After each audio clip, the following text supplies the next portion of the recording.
Good morning and welcome to Thought for the Day for Tuesday the 20th of December.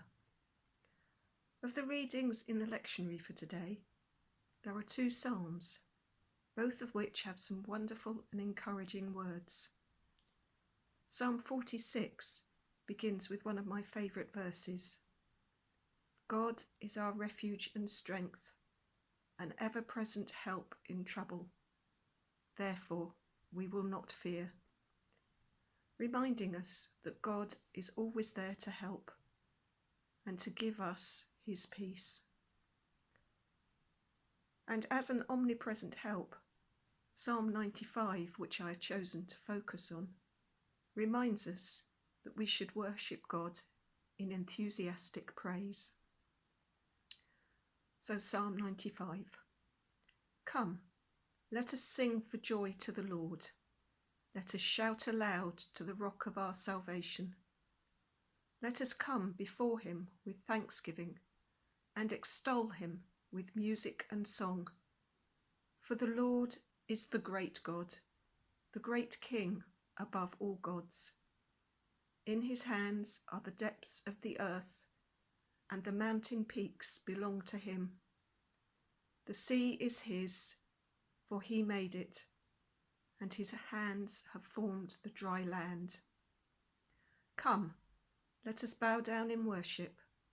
Let us kneel before the Lord our Maker.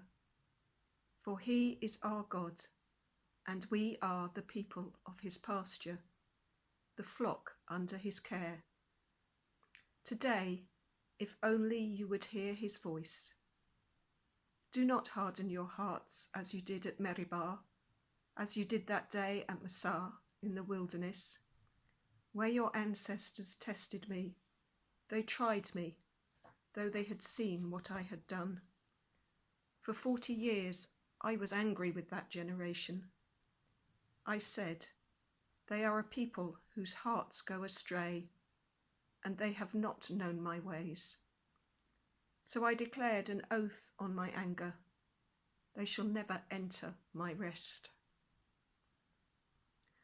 To me, this psalm seems to have two overarching elements.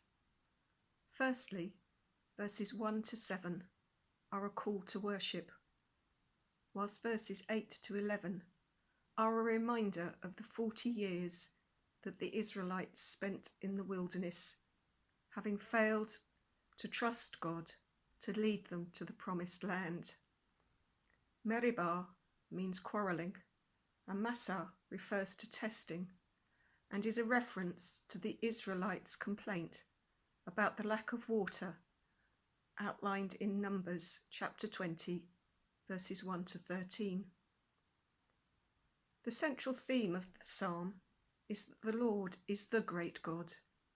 He created the world and is our Maker, who sustains us and is worthy of our praise. Whilst singing is not the only way to honour God, it is an important way, and this psalm suggests that it should be done in community, in humility, with a sense of God's presence, and with thanksgiving for all that God has done for us. There should be a connection between God and us in our worship. Understanding the greatness of God helps us to properly worship him. We are reminded in the second part of this psalm to trust God. The Israelites failed to do so, and we are cautioned not to follow their unbelief and resist God's will. So, what keeps us from God's ultimate blessings entering his rest? Being ungrateful, failing to worship, hardening our hearts and testing God's patience because of our stubborn doubts. And what can we do today to overcome these? May you have a blessed day and a joyous Christmas.